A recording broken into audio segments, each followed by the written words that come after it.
Today's guest is Rain Elizabeth Stickney. Rain is a meditation instructor, healer, spiritual counselor, and podcast host of Every Moment is Sacred. I invited Rain on as a guest for the At Home series because Rain has a lovely home in the state of Vermont that I personally wanted to know a little bit more about. Rain shares such beautiful photos and imagery of her sanctuary on her personal Instagram at Pictures of Presence. Rain and I met through the podcasting world. I have been a guest on her podcast, and I'm grateful to now have her on mine. I really value what Rain is putting out there into the world of healing and meditation. Rain and I discuss not only her immediate living environment, but also why finding sacred space in everyday moments is not something we need to necessarily seek out or make special time for. We certainly can, but we can also acknowledge that every moment is sacred when we bring our attention to the present moment. As you'll hear, Rain and her family picked up from Northern California post-pandemic to make the cross-country trek to Vermont, all in hopes for a change in pace and environment. So far, I think it's working out really well for them. Enjoy today's episode with my guest and friend, Rain Elizabeth. Rain, thank you so much for coming on to the podcast today. I'm having you come on as part of our At Home summer series that is running all through the summer, because summertime is a time for slowing down. It's associated to the fire element. So that embodies a lot of joy and passion and connection to the heart. So we're doing things we love. We're spending more time with those that we love. I think summertime is a time for really living in the moment. At least I'm trying to make that more part of my life. I want to be able to wind down. I still have 2 kids under 10. So I want to be present with them. I left a corporate career to do just that. My first summer outside of my corporate career, I didn't do a great job of that, but I'm really being intentional this time around. So I'm so happy to be here. And I have a kiddo who is 9. So we're in the same game with that age group.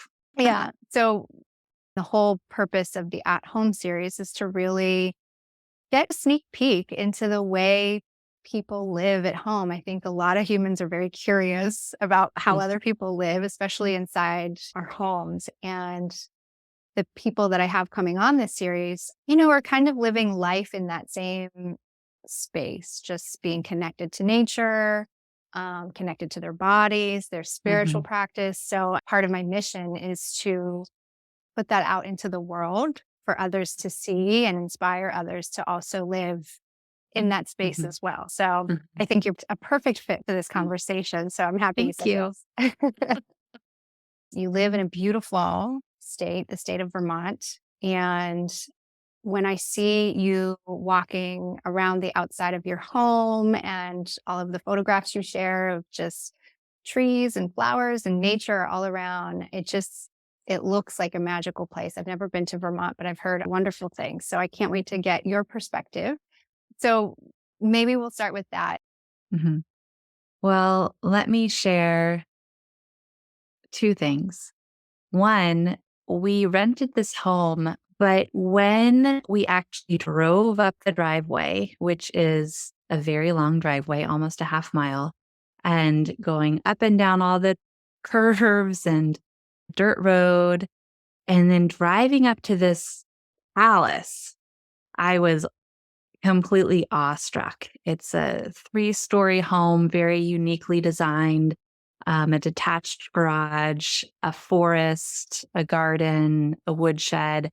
And I grew up in poverty. And so driving up to this home that looked like a castle, I was awestruck. And then we renewed the lease, and then we bought the home, and now this really is our home.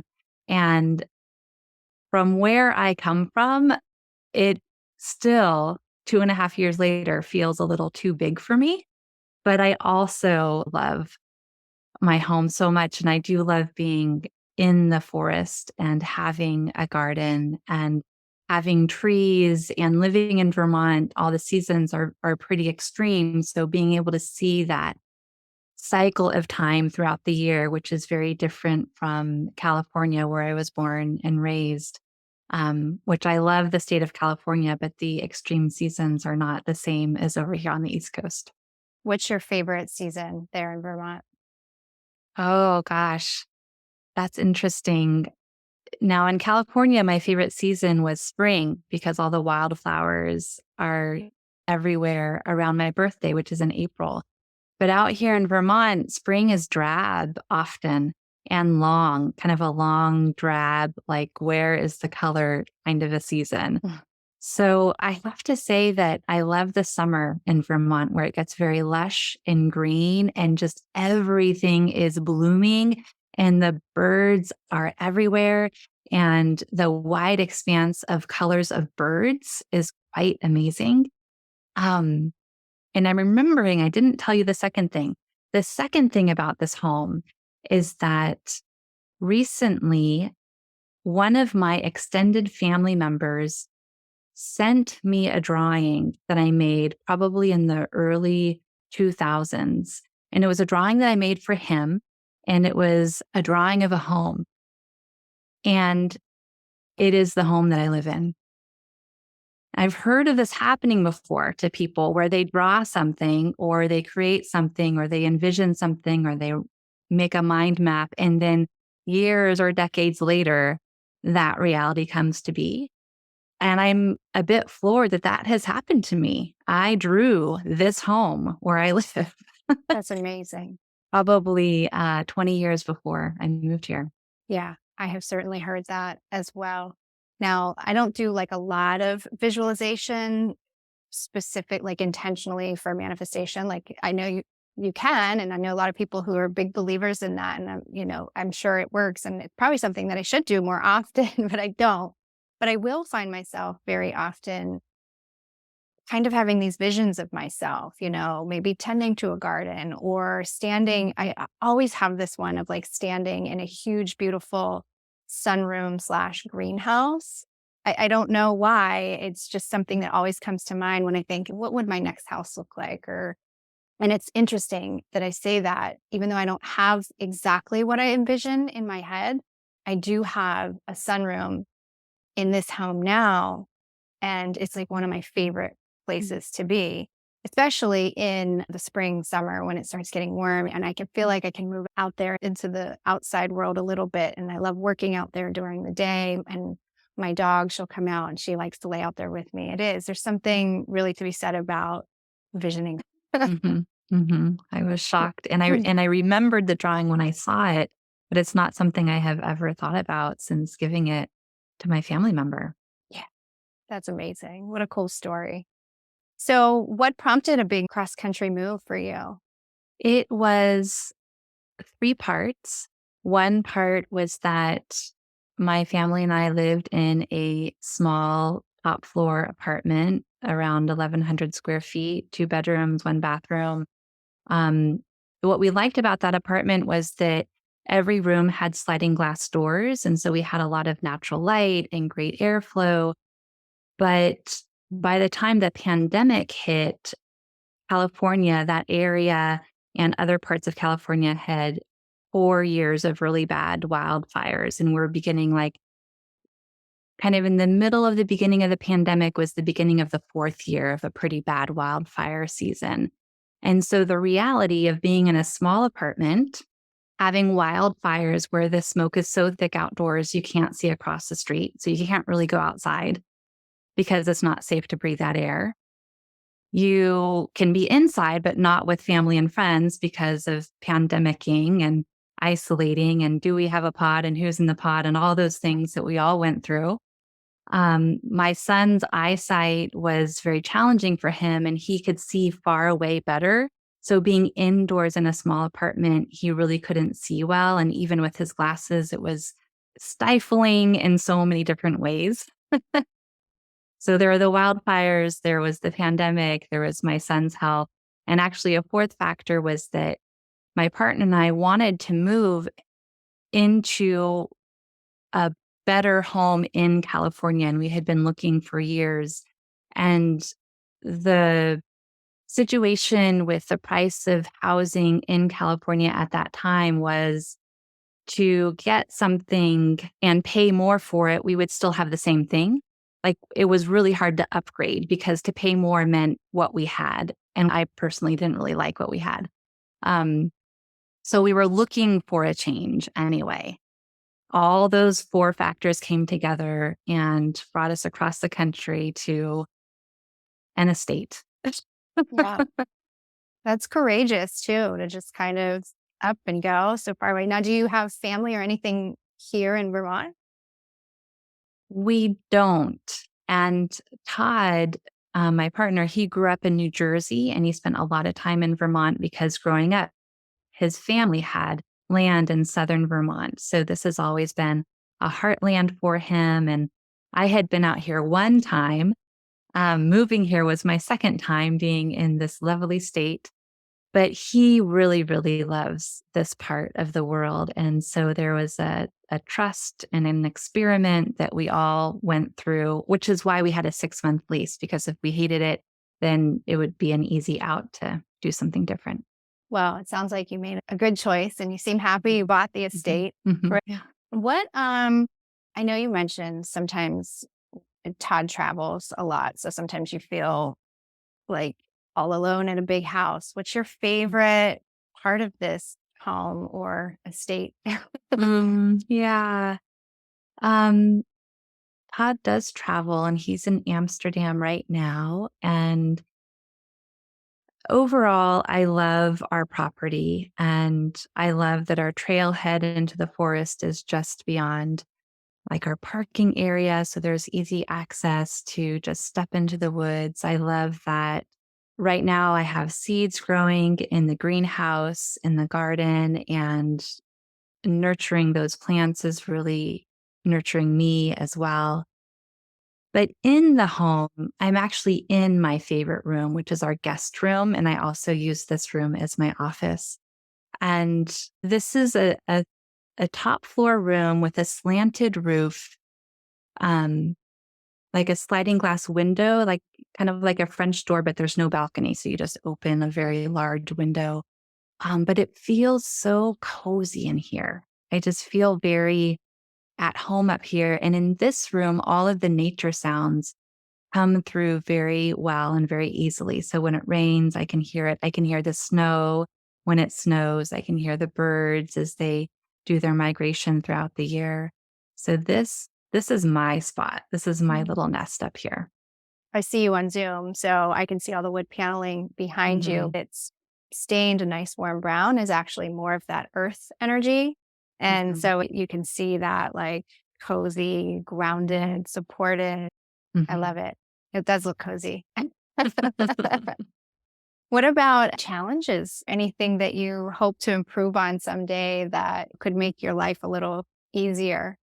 Yes, well, we both are first time homeowners. So all of the home owning things have been interesting and challenging, such as I think we've had 3 appraisals in the purchasing process. And one of them is kind of a rare appraisal, but all the appraisals showed that the home is valued at different amounts. So, how much is the home really valued? These kinds of questions that I've never had to face before. And then we also bought the home very consciously because we had lived here for almost a year before we bought it.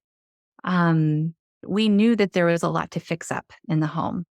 And so we did that consciously. However, we keep finding more and more things like, oh, there's this to fix and there's that to fix. And how much will that cost? And so all the fixer upper stuff is part of our daily conversations.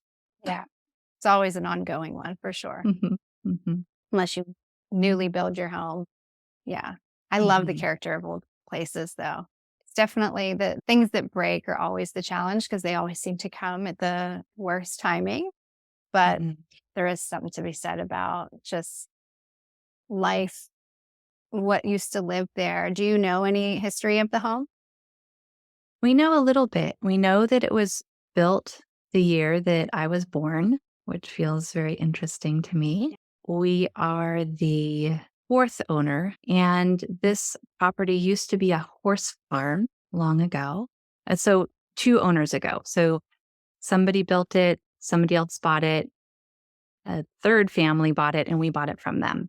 So, two families ago, there was a horse farm, and the landscape of the forest has changed over time. And there's a part of our property that right now is a marsh, and it's regrowing into forest by sprouting a lot of white pine, which is an early forest tree. And then later it diversifies into other trees. But the white pines grow very fast. But prior to the marsh becoming a forest, it was actually a meadow. And that's where the horses grazed. And the horses would walk down the hill into the meadow, graze, and come back up to stable at night. And also, when that area was a meadow, there was a lot of beaver activity at the far end of the meadow, which created a wonderful pond. And in the winter, it was an ice skating pond. So the family before us was able to go down to the ice skating pond and ice skate in the middle of winter.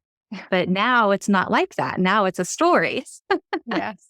So it's interesting to know a little bit about how things have changed over time.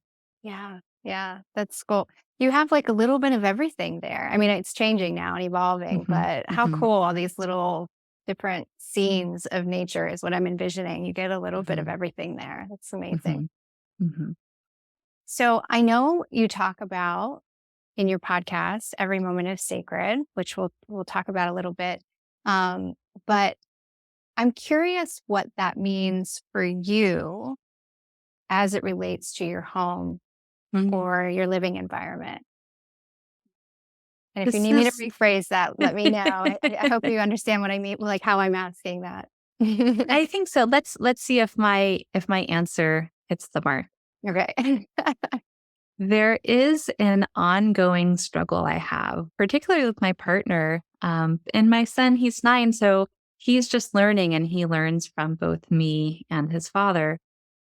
But the struggle has to do with how every moment is sacred for me, at the very least. And I like my home to reflect that. And I like there to be little altars and special things and a nice place to sit, really everywhere. And what I was thinking about this before speaking with you, Sarah, I am really good at setting up sacred spaces. My partner is really good at taking a pile of clutter and putting it on my sacred space. And then the sacred space becomes a holder of clutter.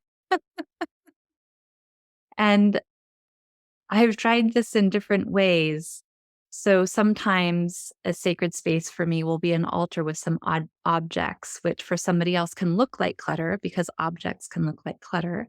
So I've also tried having more of an open space with maybe an open table with a vase of flowers on it. But when there's open space, that looks like a space to put things. And when it's a ritual or altar space, it looks like there's already clutter there. And so this is a common conversation we have in our family. But my preference is to have very sweet sitting spaces available to actually sit down and meditate at a whim, and also to have special objects that are reminding myself and other people of the sacred music and prayer of the natural world, just gentle reminders that help keep us present with what is rather than like all the clutter that can distract us from the preciousness of being. Yeah, that was a beautiful definition. I mean, it really is about, for me, finding that moment, even if it's fleeting, of just a moment of presence, right? Mhm. Just creating little pockets throughout your home. Because I think sometimes when I talk about sacred space with clients, sometimes they think that means a meditation space, like a designated, this is where you do that. But really, it is about creating that environment all throughout your home. And You do sometimes need to get the family on board. I think you need to designate some space to your partner and say, this is your space and this is my space and this is how I want it to stay. No, I'm kidding. Um, Could work. It can work. it might, or maybe get him like a tray or a basket. I had Yeah. to do that with my husband. I had to give him a basket, and I was like, Mhm. instead of everything going on the counter, it all goes in Mhm. this basket, and the Mhm. basket contains it all. And Mhm. the basket isn't organized, but it's not spread out all over. Mhm. So yeah, Mhm. clutter gets the best of all of us. And I don't even like to use the word because I feel like a lot of people kind of cringe when they hear it or when they think about their own clutter because it does bring up emotions around shame and guilt and all those Mhm. things. But Mhm. yeah, creating little spaces throughout the home, for me, I can think about I have a nice table at the top of my stairs, and I try to for a long time, it was always cluttered. It was cluttered with things that needed to go into the closet, which it's like, why the closet's right here. Why is it going on on the cabinet? It needs to just go inside the closet. But I've been trying really diligently to keep that space clear so that when I'm walking up the stairs, there's a nice plant. I have a few crystals sitting up there, and then I actually have two vintage art pieces that have like a very relaxed like profile of two humans. And so all the bedrooms are up there. So to me, it's like when you walk up there, you kind of Mhm. have this imagery of, okay, it's time for rest, it's time for peace. Um, and that's so important to have things like that in your space because all of the things we're looking at with our physical eyes are playing in our around in our subconscious. So that's just an example of a way you can invoke an emotion or a feeling or a state of being just through some of your imagery or objects that you have in your space. Um, so, Every Moment Being Sacred is the title of your podcast. I'd love to just give you opportunity to tell us a little bit about your podcast and why teaching this practice. Why is it Mm. so important to you? Thank you for that question. And I do love my show. It is called Every Moment is Sacred, and it's both an exploration of meditation and healing. And the premise with which I started the show was to give people experiences of how meditation and healing aren't things that we need to seek after, that we can actually find them already happening in our lives, the way our lives already are. And meditation being a practice that not everyone is drawn to, it's really the moment of sacredness that you and I are both already talking about that I want to help people find more readily in their lives. So that the cultivation of meditation or sacred spaces within, finding sacred spaces in the world is more of an everyday activity rather than something special that one needs to do with a specific teacher or retreat or class. But there's more of a relationship of, I can actually be present right now. I can choose presence right now. And the same with healing. That is where healing symptoms that might be problematic, or we might be becoming peaceful with something chronic that may or may not go away, that healing of coming to a more balanced, equanimical state is readily available. And the release of the symptoms is secondary to somebody's peace that can always be found in life. That's so great to hear you say that because I feel like that's the missing piece that we're always kind of seeking outside of or some future state or some, past regret as to where we are now. But really the healing is in the moment, is what you're saying. That is what I'm saying. Thank you for Yeah. hearing that so clearly. Yeah. I've never heard it that way. Like I'm hearing it for myself too, like in this moment. So that was wonderful. So I do like to ask my guests too. The purpose of my podcast, the Living Elemental podcast, is based in Taoism. So the five elements, whether found in nature or through feng shui, their purpose is to help balance a space. And we all talk about the mind, body, spirit connection quite frequently, but I really do feel that the home is kind of that missing piece to the equation. Um, and I feel that when they're all in balance, that's when we feel most in balance because our home is a reflection of us and our family and our lives and our current situation. So I'm curious if you were able to define what mind, body, home means to you when you hear Mhm. that, or, just any insight as to home being part of even what you teach in healing and being present. What I love the gift of your show, Sarah. I love the gift of mind, body, home. And it's a beautiful vision that speaks to my heart and something that I am always trying to embody in this stage of my life, meaning embody it in my home. So, in the moments where my home is clean and organized, relatively speaking, I've really let go of perfectionism. I'm happy about that. But I also love a clean and organized space, and the light just comes in even more cleanly. And then the access to all the different spaces is so fun. Like, oh, let's go up to the yoga room to play a game, or let's go over to the loft to exercise. It's just so fun to know that it's accessible and ready and waiting for somebody to join it. Like the space becomes a living entity. So, mind, body, home on my best day is very exciting and abundant with possibility. Mhm. I love that. It's like when you were saying that, it reminded me of like how a made bed feels. Mhm, It's like that invitation mhm, when you go in there at night. It's like, oh, it looks so inviting to get into bed because it's mhm. made. It's like ready for you. That's like one of the biggest things I've implemented that's been like game changing.